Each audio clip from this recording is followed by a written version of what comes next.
जय हिंद दोस्तों। कैसे हैं आप सब? आई होप आप लोग अच्छे होंगे और आप लोगों का स्टडी भी अच्छे तरीके से चल रहा होगा। तो फ्रेंड्स, आज हम लोग केमिस्ट्री के इम्पोर्टेंट सेशन को करने वाले हैं। चैप्टर नेम है कोलाइड तथा इसके उत्प्रेरण, है ना, यानी कोलाइड तथा समय उत्प्रेरण। तो ये बहुत ही इम्पोर्टेंट चैप्टर हैं। तो इससे पहले कि हम सेशन को स्टार्ट करें, अगर आप हमारे चैनल पर नए हैं तो चैनल को सब्सक्राइब कर लीजिए। जितने भी स्टूडेंट्स अभी लाइव देख रहे हैं, कृपया एक बार अपने अपने ग्रुप में शेयर कर दीजिए। चलिए करते हैं आज के सेशन को स्टार्ट। तो आज का पहला क्वेश्चन है, क्या पूछा जा रहा है, निम्नलिखित में कौन जल स्नेही, है ना, जल स्नेही सॉल्ट के अस्थाई बनाता है। क्या पूछा जा रहा है, निम्नलिखित में कौन जल स्नेही जो है सॉल्ट को क्या बनाता है और अस्थाई बनाता है। तो राइट आंसर देना है। ऑप्शन ए में है डायलिसिस, ऑप्शन बी में है वैद्युत अपघटय का डालना, ऑप्शन सी में अल्कोहल का डालना, ऑप्शन डी में है अल्कोहल एवं वैद्युत अपघट दोनों का डालना। क्या होगा राइट आंसर? इसका जो राइट आंसर होगा ऑप्शन नंबर डी जो आपका करेक्ट आंसर हो जाएगा। याद रखिएगा, है ना। जल स्नेही सॉल्ट में अस्थाई कौन बनाता है? तो अल्कोहल एवं वैद्युत अपघटय दोनों कराने पड़ते हैं ना, याद रखिएगा। चलिए बढ़ते अगले प्रश्न की तरफ। अगला नंबर प्रश्न में पूछा जा रहा है, कैलोरी समतुल्य है, यानी कि कैलोरी समतुल्य किसके बराबर है। तो चलिए ऑप्शन को पढ़ लेते हैं। पहला नंबर ऑप्शन में क्या पूछ है कि 0.4184 जूल, ऑप्शन बी में है 4.184 जूल, ऑप्शन सी में है 41.84 जूल, ऑप्शन डी में है 418.4 जूल। क्या होगा राइट आंसर? अगर पढ़े हैं तो आप लोग राइट आंसर दें। जिस जिस स्टूडेंट्स ने ऑप्शन नंबर बी लगाए हैं देन आप लोगों का सही है। याद रखिएगा, है ना, कैलोरी समतुल्य किसके बराबर है? तो 4.18 जूल के बराबर होते हैं। चलिए बढ़ते हैं अगले प्रश्न की तरफ।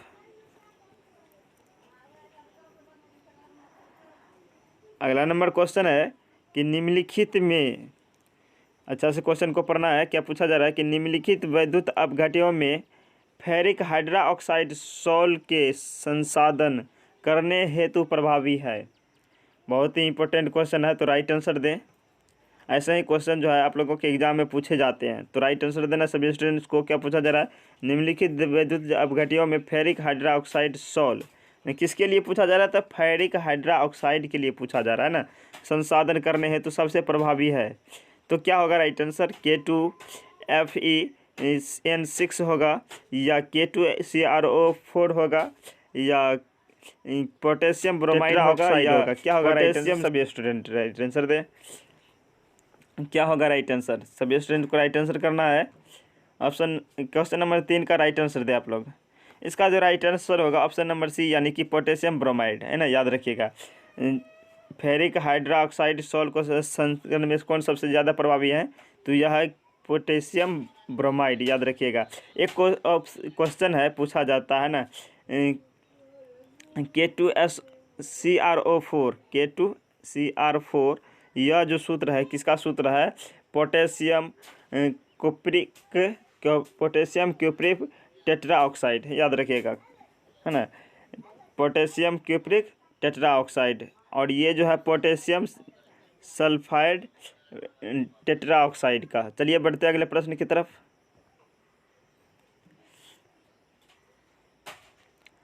अगला नंबर प्रश्न है कि सल्फर में सॉल्ट है, यानी किस रूप में है? सल्फर में सॉल्ट जो होता है किस रूप में होता है? विविक्त सल्फर परमाणु के रूप में होता है, विविक्त सल्फर अणु के रूप में होता है, सल्फर अणु के बड़े समूह होते हैं, या ठोस सल्फर में प्रक्षेपित जल होते हैं। क्या होगा राइट आंसर? सभी स्टूडेंट राइट आंसर करें।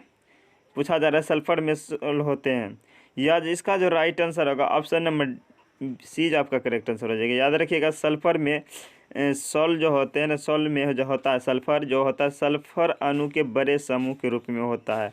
चलिए बढ़ते अगले प्रश्न की तरफ।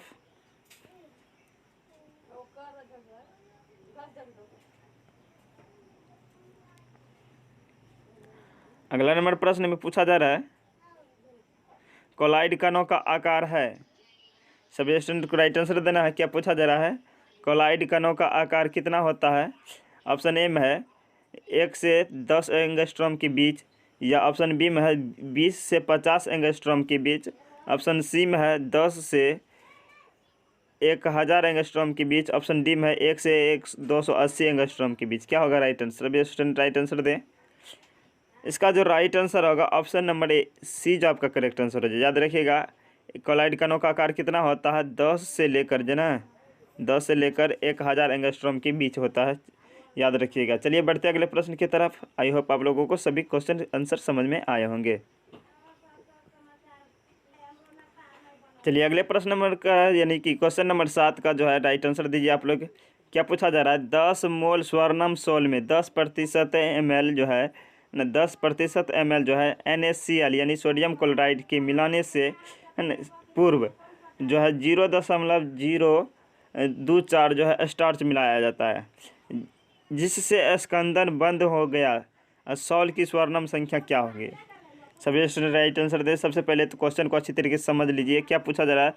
10 मिलीलीटर सॉल में, स्वर्णम सॉल में है ना 10% ml जो है ना क्या मिलाया जाता है? सोडियम क्लोराइड मिलाया जाता है। इससे पूर्व है ना 0.04 पूर्व है ना स्टार्च मिलाया जाता है, तो जिससे क्या होता है? स्कंदन बंद हो जाता है। सॉल की स्वर्णम संख्या क्या होगी? सभी स्टूडेंट राइट आंसर दें। 7 नंबर क्वेश्चन का राइट आंसर दें आप लोग। क्या होगा राइट आंसर? इसका जो करेक्ट आंसर होगा 2.4 जूल होगा। 2 कितना होगा? 4 होगा। याद रखिएगा है ना।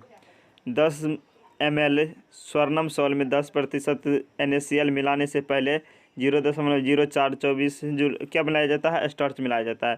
तो स्कंदन बंद हो जाता है। सॉल में का स्वर्णम संख्या जो होगा 2.4 होगा। याद रखिएगा। चलिए बढ़ते अगले प्रश्न की तरफ। अगला नंबर प्रश्न है यानी कि 8 नंबर प्रश्न का राइट आंसर देना है। क्या पूछा जा रहा है? निम्नलिखित में कौन सा AS2S3 सॉल को अधिकतम स्कंदित कर देगा? राइट आंसर दें आप लोग। क्या होगा राइट आंसर? क्या पूछा जा रहा है क्वेश्चन में? निम्नलिखित में कौन जो है AS2S3 को अधिकतम जो है स्कंदित करेगा?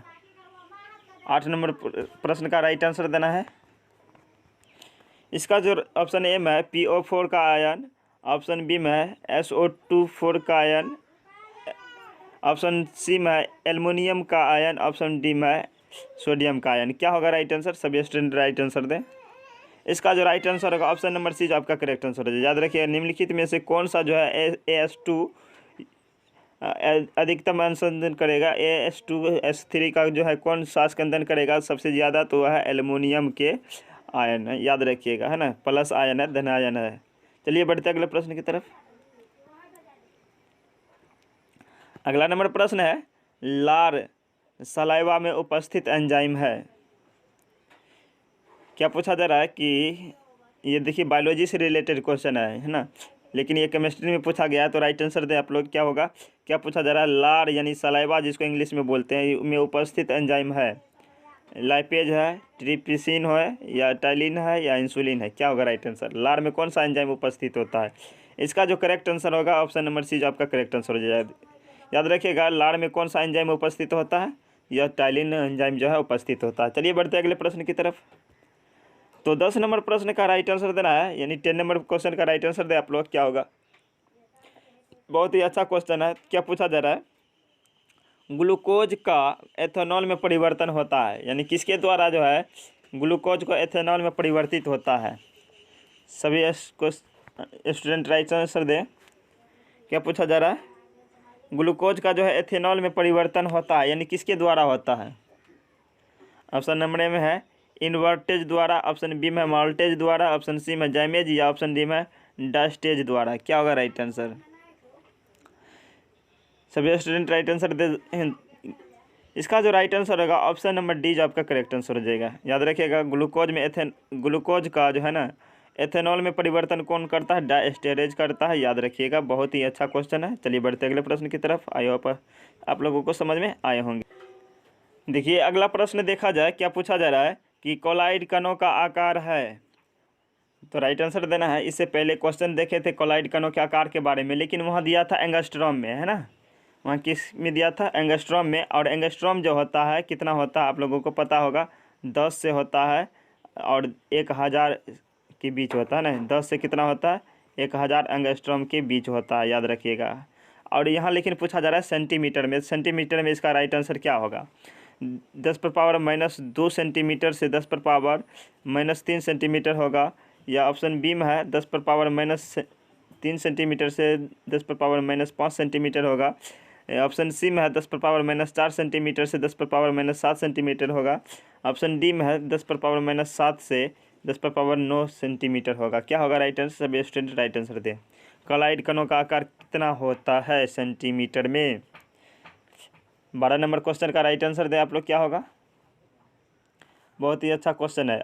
इसका जो राइट आंसर होगा, जिस स्टूडेंट्स ने ऑप्शन नंबर बी लगाए हैं देन आप लोगों का सही है। याद रखिएगा कॉलाइड विलियन में जो है सेंटीमीटर में अगर पूछा जाए तो 10⁻−3 सेंटीमीटर से कितना होगा? 10⁻−5 सेंटीमीटर के बीच होगा। याद रखिएगा। चलिए बढ़ते हैं अगले प्रश्न की तरफ। अगला नंबर प्रश्न का राइट आंसर दीजिए, यानी क्वेश्चन नंबर 13 का राइट आंसर देना आप लोगों को। क्या पूछा जा रहा है? धुआं, जिसको हम लोग इंग्लिश में स्मोक कहते हैं, का उदाहरण है। किसका उदाहरण है? तो द्रव में गैस का प्रक्षेपित है, या ऑप्शन नंबर बी में है ठोस में गैस का प्रक्षेपित है। ऑप्शन सी में है गैस में ठोस का प्रक्षेपित है। ऑप्शन डी में है ठोस में द्रव का प्रक्षेपित है। राइट आंसर दे आप लोग, क्या होगा राइट आंसर? धुआं या स्मोक प्रक्षेपित का उदाहरण है। क्या होगा राइट आंसर? इसका जो राइट आंसर होगा ना, ऑप्शन नंबर सी जो आपका करेक्ट आंसर हो जाएगा। याद रखिएगा धुआं जो है किसका उदाहरण है? गैस में ठोस का प्रक्षेपित उदाहरण है। याद रखिएगा, है ना। या तो मिश्रण भी पूछा जा सकता है कि, है ना, धुआं जो किस प्रकार का मिश्रण है? ठोस में गैस में ठोस का मिश्रण, है ना। याद रखिएगा। चलिए बढ़ते अगले प्रश्न की तरफ। अगला नंबर प्रश्न पूछा जा रहा है, यानी 14 नंबर प्रश्न का राइट आंसर देना है। क्या पूछा जा रहा है? एक कॉलाइड में होता है, एक कॉलाइड में होते हैं, क्या होते हैं? 2 प्रावस्था होता है, या वास्तविक विलयन होता है, या 3 प्रावस्था होता है, जल में विलय कण होता है। क्या होगा राइट आंसर? सबसे पहले तो है ना इसको छांट लीजिए।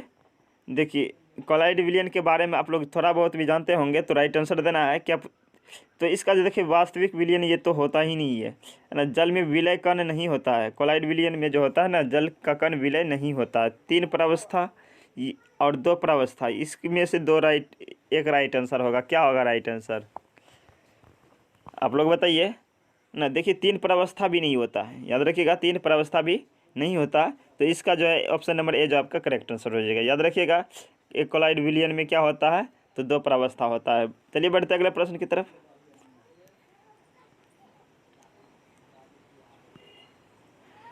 अगला नंबर प्रश्न है, निम्नलिखित में सॉल्व में कौन सा जल विरोधी है?